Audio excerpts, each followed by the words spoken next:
Hey everyone, thank you for letting me to show you how to go from being broke to a mill to a bill. Every 90 days I'm going to issue myself a challenge, give an update on my current financial standing, and provide an update on my business and my investment portfolio. If you want to help me, join me on a challenge, or see what it takes to make $1 billion, please subscribe, like, and share the video. Since this is the start of the series, I want to tell you all my story and show you how to get what I have presently, and proceed to show you how I will get to $1 billion. If you can't or fail to do what I've done, it simply means that you didn't put in enough effort and you failed yourself. So at the start of my story, I grew up in a town about 45 minutes east of Sacramento, California. And I was living with a single mom in a mobile home, and I was broke. My mom worked as a checker at a grocery store, and she got fired for trying to help customers save money by using coupons. She then got a job at Goodwill as a checker, and she had that job till I graduated high school. So I went to Granite Bay High School, and I gotta tell you a lot about this high school. I was a poor kid in a rich kid's high school, and it was very evident in every single class that I was a poor kid in a rich kid's high school. I didn't have a car to drive. I biked to school every day, regardless of what kind of weather it was. If it was raining, shining, hot, cold, it didn't matter. I was biking my way there. You know, no one ever really associated with me, because I couldn't afford to do the things that the social groups like to do with each other. The rich kids like to go out snowboarding. I couldn't afford to go snowboarding. My mom and I were on social programs that allowed me to get $200, maybe once a year to get new clothes. And really my thought process at this time was that if someone had money, they should pay for me. I hated this school. I became depressed. I was about 2, maybe 3 tardies away from getting expelled from the school for being truant. There were times when the truant officer would show up to my house, and I ran, because I didn't want to go to school. I'd spend the day out in the woods or out by the lake, and not come home until after school was over. I knew that there'd be a problem at home, but I didn't go to the place where I didn't want to go. The only reason why I graduated was honestly because I found a niche class called GBIT. What GBIT did is they taught IT, and really the class was broken down into 3 groups. You had the tech group, the web group, the marketing and development group, which I'm going to refer to as M&D. So let me tell you what each of those groups did. Tech, we fixed computers. Web, they developed websites. M&D, they marketed and developed applications. Our teacher was really focused on the web and M&D. Whereas the tech group learned hands-on instruction from the district technician on how to be a Tier 1 system administrator. For the non-tech people, this meant that I could fix 90% of your computer problems, modify user accounts, troubleshoot printers, identify cabling issues, any cabling issues. For comparison, I could fix your computer faster, diagnose more accurately than a Geek Squad member for more than half the price. The elective class was the first class that taught with a hands-on approach other than PE. Imagine if PE taught you how to run, but never required you to run. The class would be a failure overall. Children would be obese, obesity rates would rise. You want to learn how to build a computer? Take this broken one, take it apart, put it back together. You want to learn how to build a functioning computer? Cool. Take these 3 broken computers, figure out what's wrong with each one of them, make one working computer. Oh, and then you're starting to have Windows issues, Windows won't run? Cool, reinstall Windows. You want to learn how to modify user accounts and create user accounts? My district technician set up a closed lab environment that I was able to experiment in. He said, figure it out. I'll show you. Cool. Try this. Here's what you gotta do. Any other questions? Figure it out. You got Google. You got this. He taught me actually how to learn. Cause like in the real world, on the job, it's not like, hey, I'm gonna give you an hour of my time to come and teach you. No, it's, hey, go figure this out. Go learn how to do it.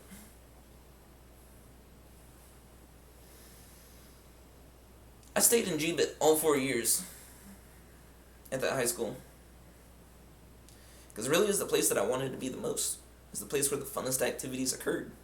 I want to be home. Because I stayed all 4 years, one of my problems was solved.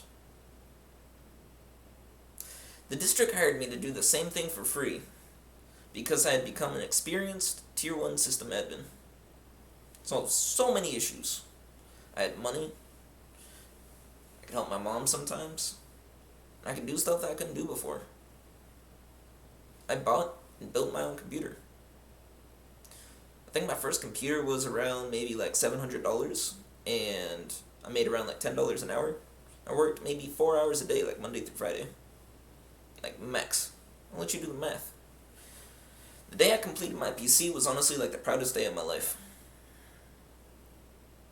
And it also led to one of my most time-consuming habits. Online games. I love playing games. Especially, like shooters like Counter-Strike. I didn't mind being at home because I could see myself improving in Counter-Strike. And really, I continued playing online games until just recently. I directly credit with me graduating high school to my district technician Matt, my senior students Justin, Lawrence, and Patrick, and the student who challenged me to exploit software, Hayden, and the man who did like really cool hardware projects and robotics and shit, John. I'm proud to say that I'm still in contact with everyone as of this recording. After I went to high school, a lot of people wonder what you do. I went to community college, partied, and dropped out. The classes were the same as high school. It's not hands-on, it's not engaging. Really, I was partying too much. I completely say that is one of the reasons why I dropped. Once you drop out of college, a lot of people will consider you a failure. Really, I didn't know what I wanted to do. IT jobs required a computer science degree or, some certifications. I didn't have either. I didn't want to go to work at a fast food restaurant or go be a checker, because it leave me in the same living situation that I was in. I wanted to get out of the situation I was in. I just didn't have a clear path and didn't know anyone to make it happen. I really thought that the only way for me to get out of my current situation was to join the military. I tried to join the Air Force, but they're like, bro, you're blind. My vision was too bad. I went to go join the Army, and they couldn't guarantee me a job. The one job that I really wanted was a hacker position, 35 Quebec. They couldn't guarantee me it. They couldn't guarantee me anything. So the Army was off the list. The Marines were automatically off the list. These guys work out a ton. I don't enjoy physical exercise like that. Off the list. The Navy was really it was my last option at the time. They have the Space Force now, but really the Navy was the last option at my time. And it was really one of the toughest decisions that I've ever made. They guaranteed me a job as an IT, said, hey, listen, you can switch your job in boot camp or in A&C school, which, by the way, is a lie. You really can't.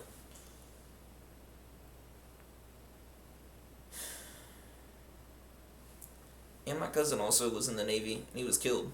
He was my role model. What happened to him is that he wasn't killed in action or anything like that. He got hit by a driver that fell asleep at the wheel out in Hawaii. So, joining the Navy was difficult for me. I decided to do it. I signed a contract as an IT. 4 months later, I'd be at boot camp. I didn't do anything with my life during this time. It was just 4 months I took. It's my last vacation before I gotta get my stuff together.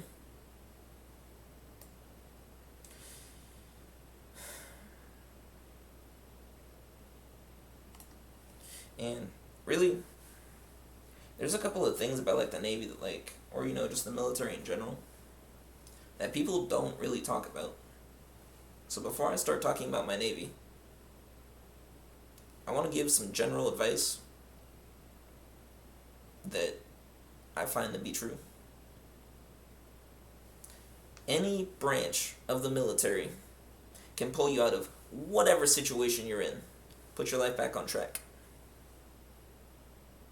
I would say that the good outweighs the bad. The bad is extremely painful. And if you don't get thick skin, you're probably going to become depressed and suicidal. The military will give you experiences that civilians will never get. The brotherhood and the sisterhood that you're going to form with your peers is tighter than any civilian company or organization, because you guys have embraced the suck together. I was in the Navy for 6 years. I'm going to elaborate on a few key moments that got me to where I am today. In boot camp, found out I couldn't change my job, did a lot of push-ups. In ANC school, which is also my technical training, I went through a program called Acutus Digital Tutor, and in my opinion, it's the best IT school ever. I liked it more than G did. Hell, I liked it so much, I broke one of their records as the first student to get 100% on a test. One of my buddies in my class that I challenged consistently to see who could do better also scored 100% on the same test.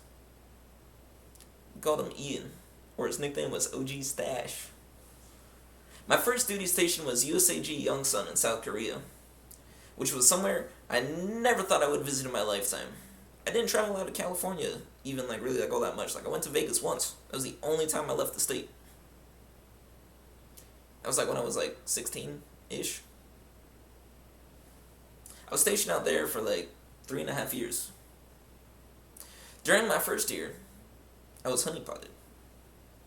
And if you don't know what that means, it means that a foreign agent will come up and attempt to extract information from a unsuspecting person via innocent questions.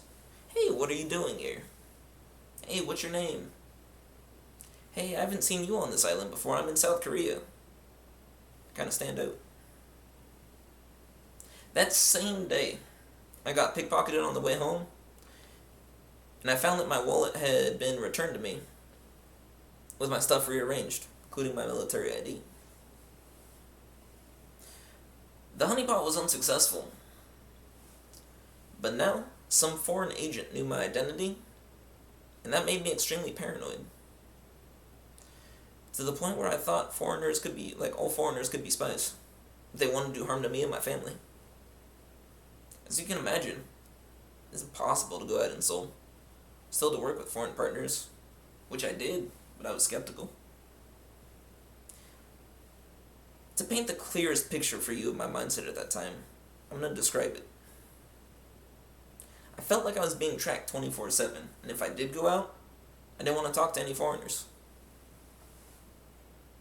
I couldn't meet women on Tinder, or else, I'd wake up in enemy territory, being tortured, or even killed for information I didn't know. I felt like one day I would get a phone call where the enemy would have my family tortured or killed for some information that I didn't know. It's a bad feeling when you feel like you put your family's life in danger. My mindset was at risk, and my mindset was screaming that I was at risk 24/7, that one of these scenarios was going to happen. My life was unbearable. South Korea. I still had 2 years left. I was depressed. The only way for me to quiet these thoughts was by drinking to get drunk, not caring what happened. The drinking pattern allowed me to get through, quieted my thoughts, and continued for months. Finally, started to affect the one thing that I considered to be my purpose for being there: work. I reached out to my chief for help at this point, because I was the one that noticed that my work was being degraded. I was worried that I was going to lose my job as an IT. Alcohol abuse can lose clearances. Without a clearance, you can't be an IT. I didn't lose my clearance though, because no incident had occurred. I was the one seeking help, not someone seeking help for me. They sent me to rehab, which was able to correct my mindset and get me through my withdrawals. The biggest takeaways that I got from rehab were how to clarify rational and irrational thoughts, that free time was going to increase the risk of me drinking, so I had to create so many plans and do so many activities. I didn't have free time, so I needed to be too busy to drink. Another one of my coping methods was going emotionless. Just like a robot. Hey, do this. Okay, cool, get you. That's a way to get by. But going emotionless is not a way to live. I got released at the end of November. For the following weeks, I did what they said. I went out biking, hiking, snowboarding, fishing, trying different restaurants, and exploring the city that I've been missing out on.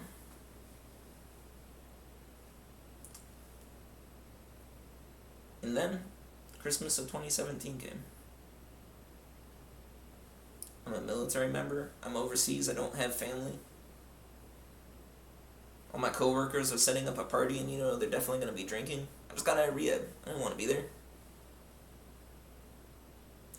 So I decided to get myself a snowboard for my own Christmas present. I decided on Christmas I was going to wake up early, go out snowboarding.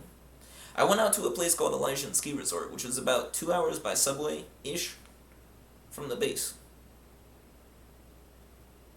I went out there, I started shredding the slopes. Yeah. I got kind of hungry, so I decided to go to the cafe.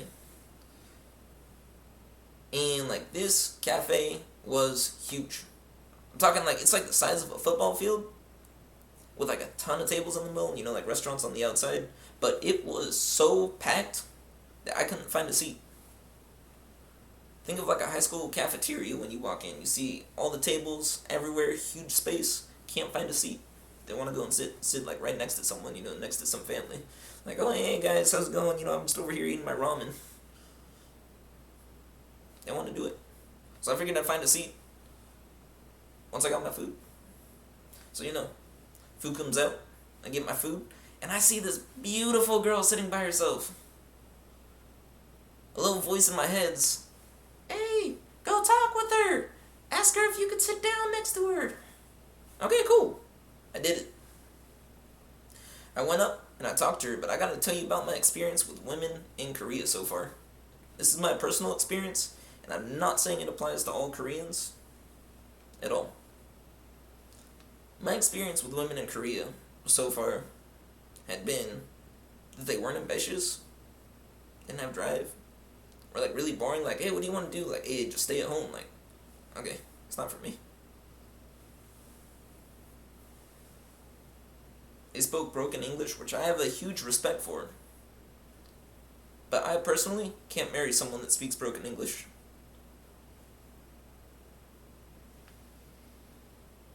And also, I got this the most frequently. I don't speak English. Surprisingly though, I didn't get, not even once did I get I have a boyfriend. That's so common in the U.S. now. It's crazy, but I consider I consider it up there. Surprisingly though, she said yes, you could sit down next to me. In perfect English. Took me back. Really did. So I sat down. We hit it off. She said her name was Yana. And not even kidding, less than 5 minutes later after me sitting down, probably even less than that, maybe three or two, a dude comes up with food, sits down across from Yana and gives her food. I came up and approached her if this dude was here. So I asked her, hey, is this your boyfriend? She said, nah, it's my friend. In my mind, I was yeah. I was happy. I was really happy. So, after we finished lunch, I asked her if she wanted to go out snowboarding, and she said, oh, no, not right now. But maybe later. So we exchanged Kakao Talks, which, for those of you that don't know, it's an app pretty much like WhatsApp or Line. just the messaging app. And I went back out. I went back out. It's Christmas. When I got to the top of the slope, I met this dude in a dragon costume. And, like, for me being me, man, I love going up and talking with people. I'm like, dude, your costume is sick. And we ended up racing down the slopes a bunch of times, and he was actually a really good snowboarder. He beat me a lot. I think I might have won once. But after the third or the fourth run, we heard music in the bottom of the slope, so we decided to go and check it out. And it ended up being like a winter festival. So, all I see up on stage is just a bunch of adults out there just, yeah! They were just dancing. And so I was like, hey man, I want to get up on stage. The dude in the dragon costume, and he was just like, oh, okay. And he was just like, do you know what they're doing? And I was like, yeah, dancing. And he's like, well, it's not that simple. So, to break it down, what they were doing is they were dancing and counting. And so, like, if you play the game of musical chairs, when the music stops, everyone had to crouch and start counting up. If two people said the number at the same time, both of them were eliminated. If you were the last person to say a number, you were eliminated. And then that's how the rounds worked. So, I sent Yana a message, hey Yana, come and dance with me. I'm out on stage. I'm out by the concert. I didn't get a reply, but, the round ended. The next round starts, and a bunch of little kids get up there. I'm talking like 20 little kids, ages 5 to maybe 9, are all up there. And so I was just like, never mind, man, it's a bunch of kids, right? My buddy in the dragon costume had other plans, though. Dude called over the announcer and, was pretty much like, hey, listen, my friend wants to participate. So, I'm up there now. The announcer said, okay. So I get up there, I'm up on stage. I'm standing next to 20 little kids. I look down the line. My only thought was, I'm about to beat all these kids in a dance competition. So, my buddy had taught me how to count to 10 in Korean. I remembered 1, 2, 3, and 10. Hana, du, zed, and then I forget what 10 is now. So I'm up there, and, the first round comes, and it's just like, okay, little kids, music stops, little kids, 1, 2, 3, okay, I'm screwed, can't wait till 10, boom, 2 little kids eliminate each other. Second round happens. 1, 2, 3, I'm screwed, can't wait till 10, boom, 3 people eliminate each other. The announcer then comes over and he's just he goes up to each of the contestants and says, essentially, what's your name and where are you from? But he asks it in Korean.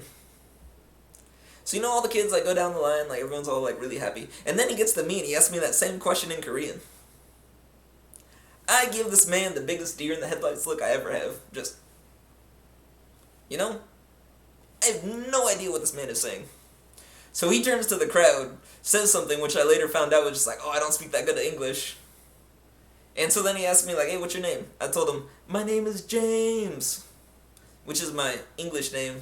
Since all the Koreans have English names, I have an English name that's hard to say, because, Cardin is apparently hard. So, he asked me then, where are you from, James? I told him, California! The crowd went wild. This was I don't know if you've ever seen Korean baseball games or anything, but they get excited. They get hyped up. They love to show their energy, man. This was awesome. So, the game continues on. Round 3, 2 little kids eliminate each other. Round 4, 2 little kids eliminate each other. I have no idea how I'm standing up on stage at this point.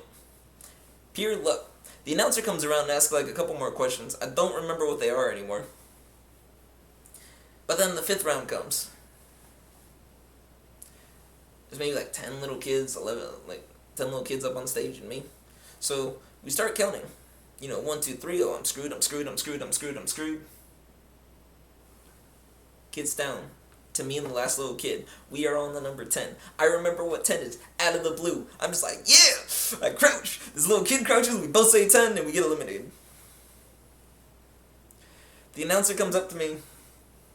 He's like, James? Do you know what we were doing? I told him, yeah.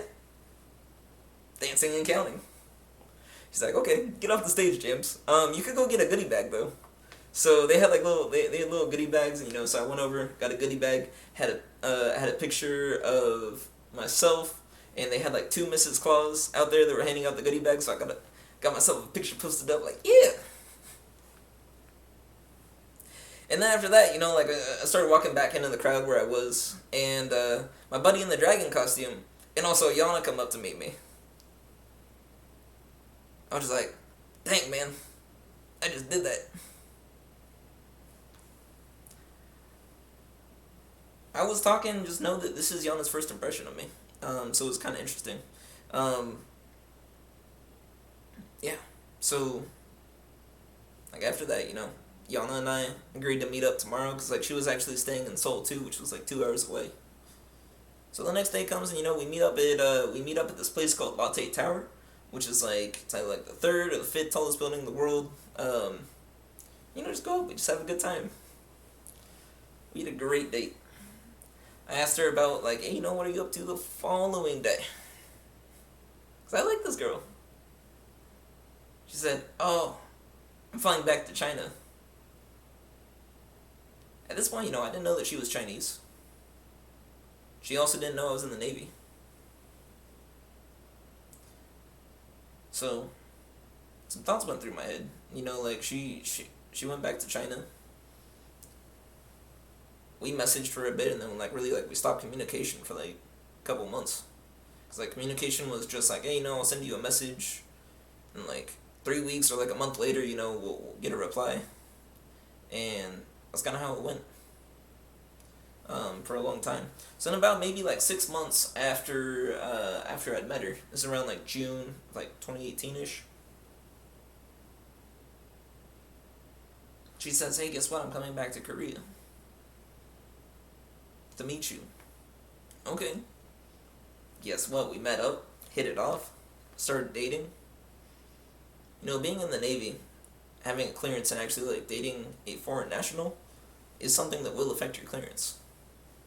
So I didn't know what paperwork I needed to do. So I went, talked with everyone, made sure I talked with the right people, made sure I asked everyone in my chain, hey, am I good, am I good, am I good, am I good, am I good, am I good, am I good? Because I said, yeah, Yana and I are dating. I got yeses all around. So, after that, it comes towards Yana and I were dating for 2 years out in Korea. Comes towards the end of my time there. I'm going to this command out in Virginia, and so I sent him a message. Because essentially while Yana and I were dating, we got engaged. I met her parents. Her parents honestly didn't like me. For a while. So it was because apparently I was a spy, even though I said hey, yeah, I work in the Navy. So I told her I did. So they didn't like me. They hounded Yana to break up. So she told him we broke up. We still continued dating in secret. It's her and my personal belief is that a relationship should be between two people, not two families. It should be for love.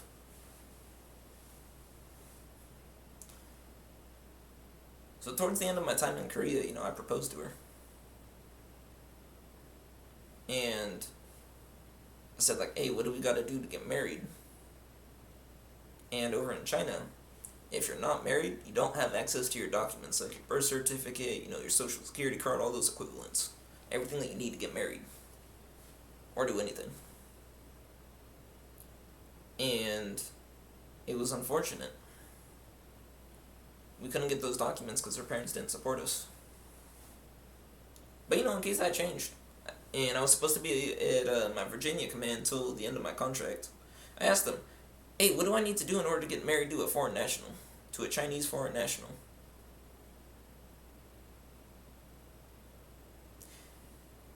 If you ever thought that one question can make your life 10 times as hard,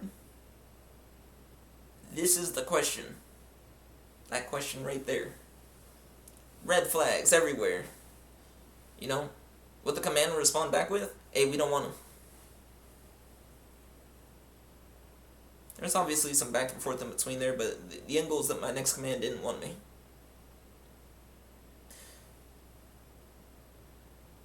If you want to learn what true leadership looks like and bad leadership looks like, this is a good example. My command in Korea, my entire chain from my LPO all the way up to my officer in charge, were all supportive of me. I told them, I made sure I checked with them, I did all my ducks in a row. Hey, cool, this place doesn't want me? Cool, guess what? I don't want to go. I don't want to go where I'm not wanted. It's a terrible feeling. So, my command helped me. I ended up getting extended for a couple months out there in Korea. I didn't end up leaving until July 12th.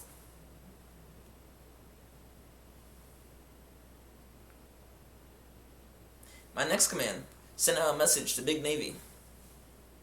Hey, we don't want this guy. Cancel his orders. My current command sent out a message. Hey, we want to keep this guy. What can we do to extend him?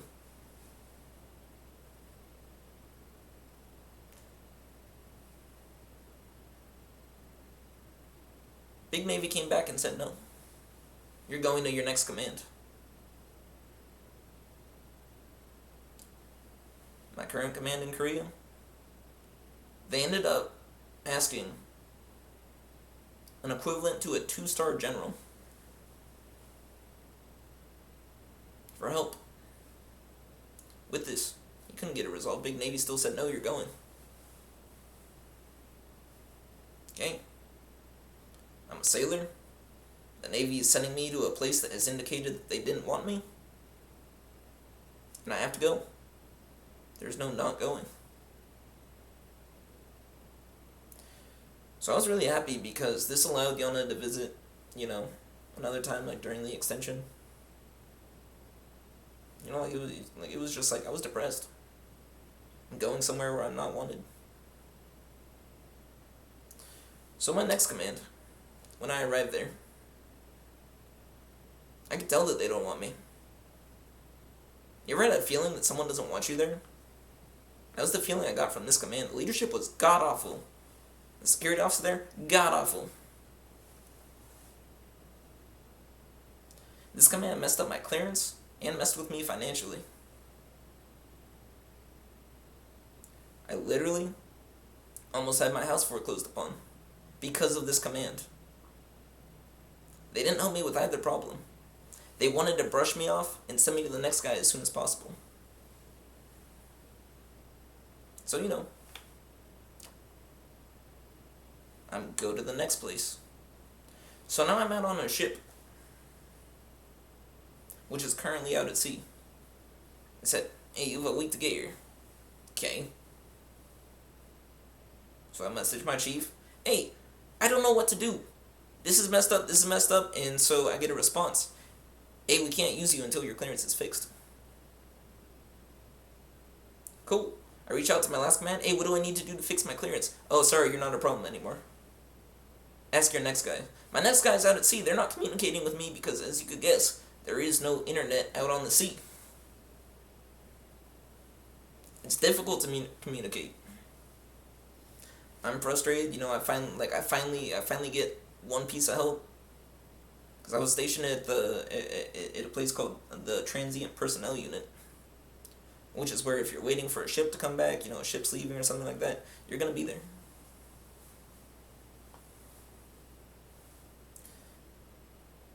My job there was to observe your analysis. For months, I was stuck there. Seeing, more than 300 dudes be in front of me. Easy work, zero job satisfaction. So, I didn't know what to do for my clearance because I couldn't get in contact with them. They didn't know what to do. So I was stuck there until they got back.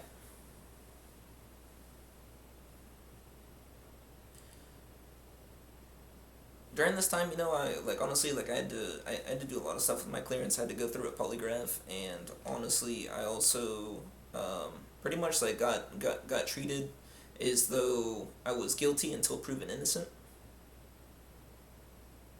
Even though I'd done the paperwork, I had copies of the paperwork, and I was just like, hey, listen, here you go. Here's everything I've done. Cool. Never heard back from these guys that were supposed to help me. I went in, I talked with them, I showed them everything I had, and then I never heard back from them. So I get to my ship, and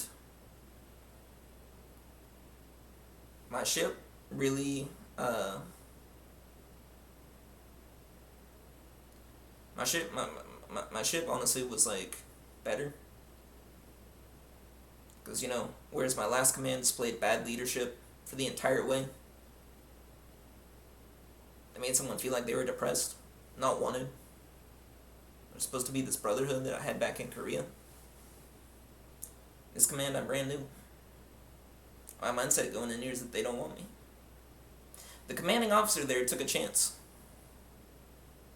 It was his decision that said, hey, listen, I understand your situation. I'm going to let you work as an IT under supervision. My entire time, since I got back to the States, I hadn't been in IT. I've been doing general work. Sucked. Enjoy IT. So as an IT under supervision, what this meant is that I could work on computer systems. I couldn't have any administrative accounts, and I had to be supervised if I was doing anything administrative, i.e. someone standing over my shoulder. I'm a good IT. At this point, I've been doing it for 8 years. Yeah, that bugged me. I couldn't even get into my own space. I worked in every single day. Literally had to be escorted everywhere. Like, yes, mom. Like, imagine there being a lock on your room. Your mom must let you in, and then when you're inside of your own room, she's standing there, supervising. That's what it felt like. So obviously this is frustrating to me. I'm annoyed. My coworkers are annoyed. Why do we have to do this? I don't know. Hey, cool, what's the status on my clearance? I don't know. It's about 6 months. My chief and I, like, we decided to go up and ask, like, the dude who was working on my stuff's boss, hey, what's the status on this? Because, like, this dude clearly was terrible. Our security officer there was terrible. Didn't do his job. So he came up later, and what he asked me was, he came up to me later that week, and he asked me one of the questions that absolutely destroyed me. He said, pick one. Continue working as an IT, and break up with your girl, or stay with your girl and go work in deck. And what working in deck means is that you are painting the sides of the ships and doing all the tasks that no one else wants to. Hey, we gotta go move a lot of boxes, heavy boxes, up here. Cool, guess what? That's deck.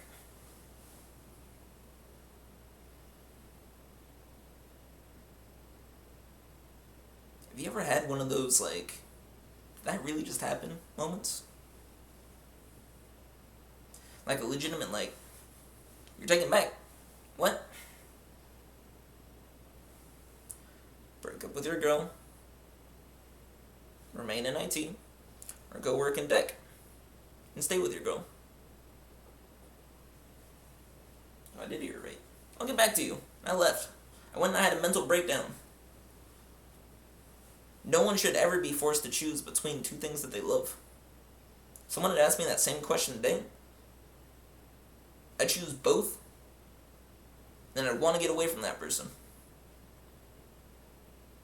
Because they are actively trying to sabotage me. But in this case, I had to choose one, and I couldn't get away from that person. It's not how the military works. Unlike someone, guess what? You're stuck with them. I made the hardest decision of my life. I chose IT. Broke up with Yana. Destroyed me. I was depressed. Yay, IT.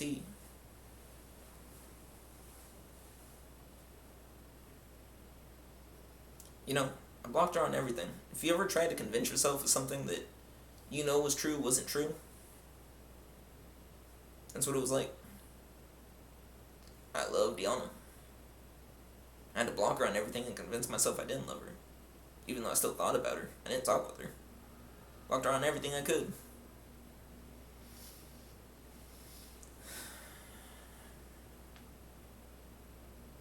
So, this continued pretty much till the end of the Navy.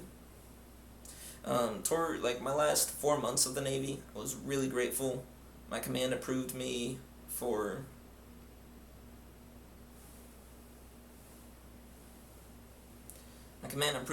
a DoD skill bridge program, which the one that I went through was called the Microsoft Software and Systems Academy, which is taught by Microsoft.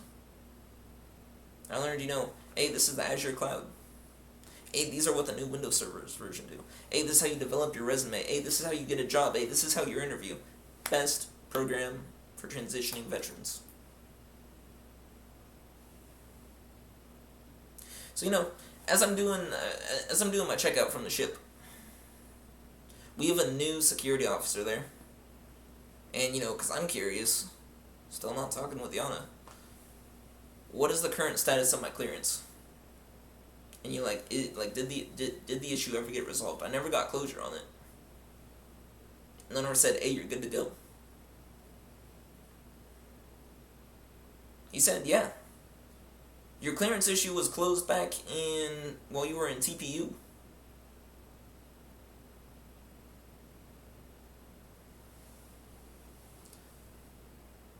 So to this command, thank you for showing me what okay leadership is like.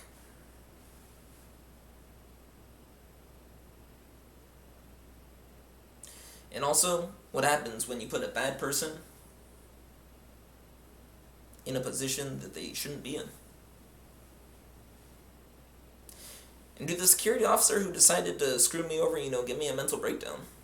I don't remember your name. I'm glad you're not in my life.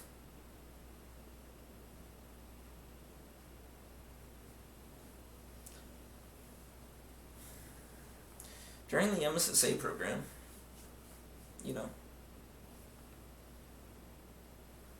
honestly, it was really close. It extended past the end of my Navy. But Yana messaged me. You might ask how. She sent me an email.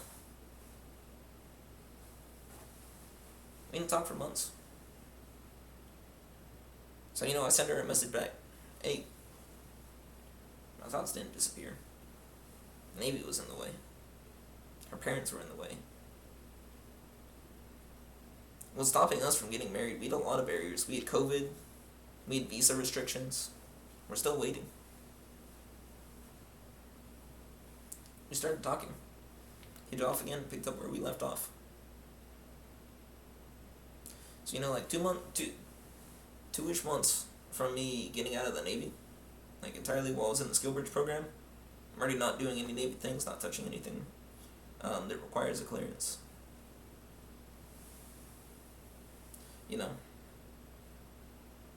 She, essentially, 2 months out, I was planning on, my plan for transition was, hey, I'm going to stay in Virginia.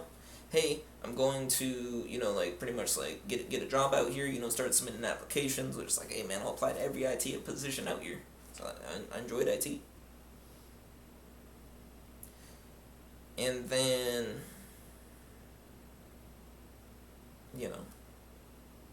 honestly, after that happened, Yana and I were still just friends at this point. We didn't start dating again. Yeah. And so because I'm transitioning, I have a lot going on. So 1 month away from transition, I get a call from my grandpa. And what he does is he essentially says, hey, we need you to come back to California in order to take care of your mom. Okay. 1 month away from me getting out. I have to change my entire life plan so I can go help my mom out. And, I do. Start submitting a job applications out in Cali. Hey, what am I going to do? I don't know. So all the work that I've been doing has been out in Virginia. Now I'm actually getting close to the point where I don't have a paycheck. And I have to leave my house behind. So, from here, what happens is that the day I got out of the Navy, I actually got a job offer from a company called Fit Solutions. And this company was really like a miracle. Was making really like they paid me extremely well. I was making $100,000, and I was doing IT work, do things I wanted. So my plan was like, hey, listen, I'm gonna go back home. I'm still out in Virginia at this point, so I drove home that following weekend, and we like I was there. I was back home. Started work like the next Monday, after I was done with the MSSA program. My plan here was just like, hey, listen, I'm gonna go help get my mom back on track.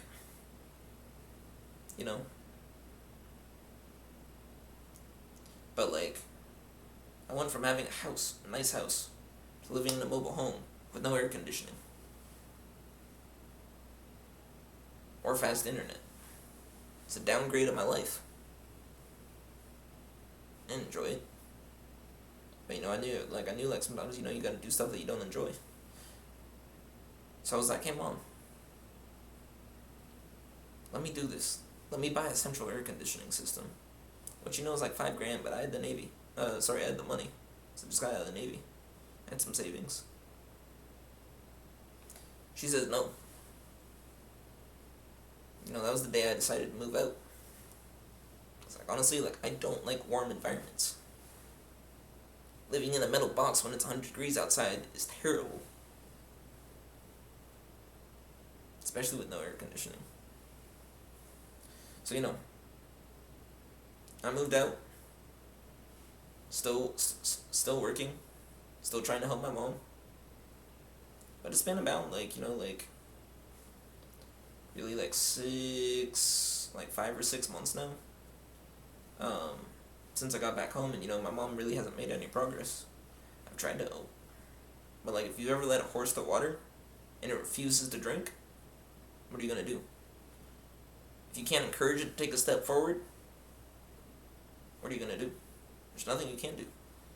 I was just depressed. So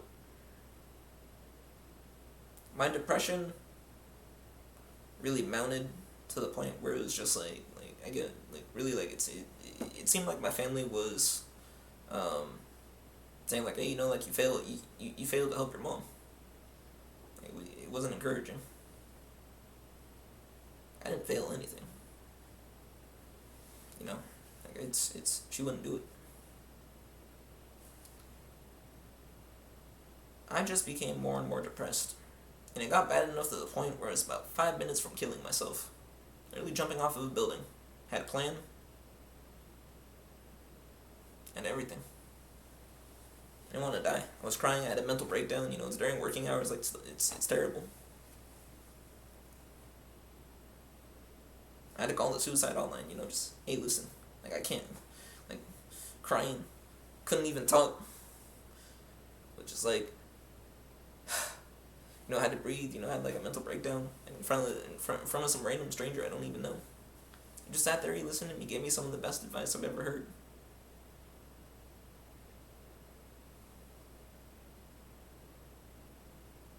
You're an adult, right? Yeah, I am. And you figured your life out, right? Yeah, I did. Are there any children involved? No. No children. Okay, so everyone around you is adult then?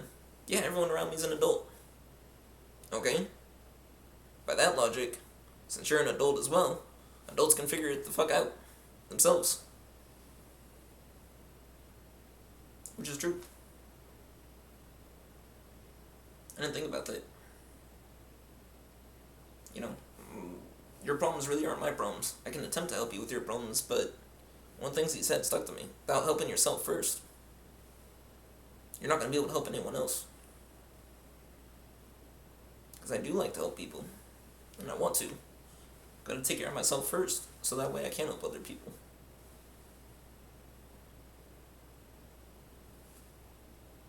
Really? I took off the rest of the day, and I had to reevaluate life. Figure out what did I want. Because, there's no chief or LPO telling you, hey, listen, this is what you gotta do. Here, show up here at this time, this date, this uniform, be clean shaven, and we'll give you further instructions from there. There's nothing like that. It's me. What do I want to do? Answer is, I wanted a house, not an apartment. So, I planned on going back to Virginia. The job I was working at was honestly one of the best jobs ever. I messed it up.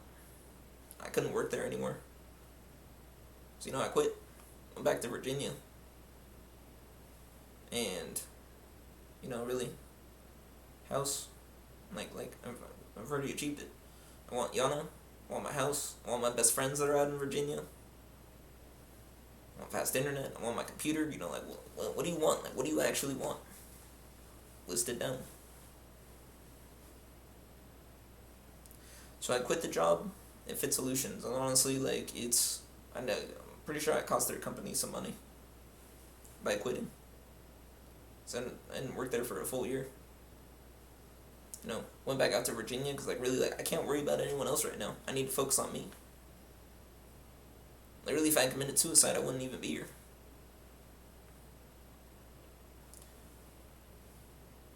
What I did from here is, I decided to take some time to actually figure out what I wanted to do. So, really? But seeing the time I quit my job, in the present day, here's all the things I've done. I drank a bit, did some drugs, played a lot of video games, failed a YouTube channel, got accepted to a job and turned it down because the pay was too low.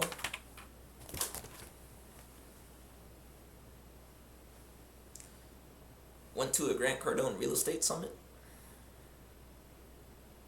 Invested $25,000 to join the Grant Cardin Real Estate Club. Failed to start up. Attended college virtually and stopped. Because I don't really learn well in just online classes. I need to be there in person.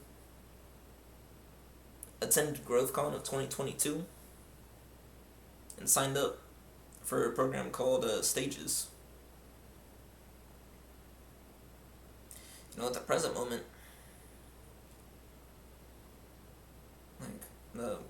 one of the other things I did is I visited some of the real estate club members out in Tennessee on one of their new properties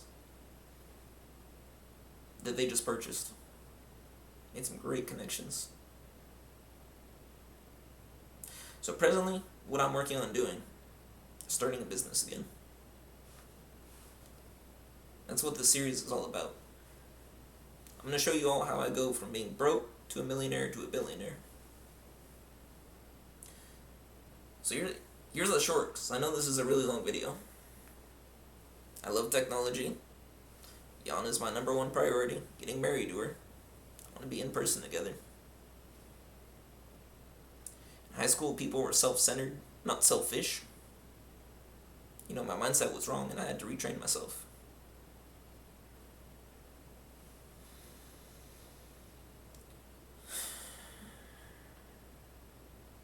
I learned, and this is one of the most painful realizations, I realized that I was taught by a horse that refused to drink water. Good leaders enable you. Bad leaders shun you, and a worker in the wrong place is devastating.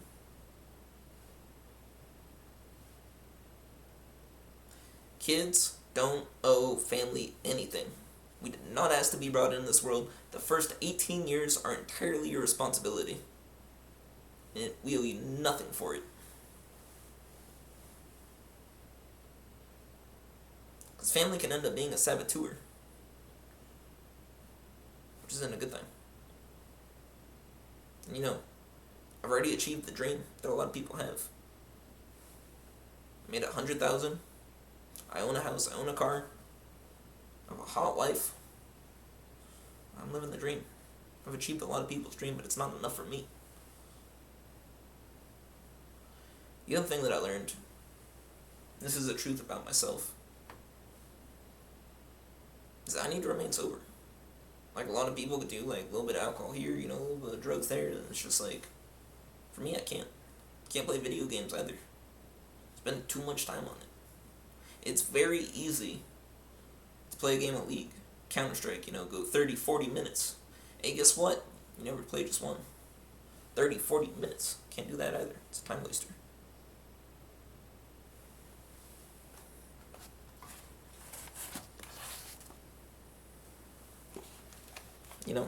Really, the other truths that I believe is honestly, by following Grant Cardone and his team and just doing what they say, instead of doing any of this, that's why I'm making so many YouTube videos and stuff, that I will become a billionaire. One day. This is another truth that I completely believe. I'm a partner with Grant Cardone on the biggest technology platform that I'm going to build. And I'm excited. That's who I am. That's how I got to where I am. And I hope that you will join me for where I'm going. Thank you.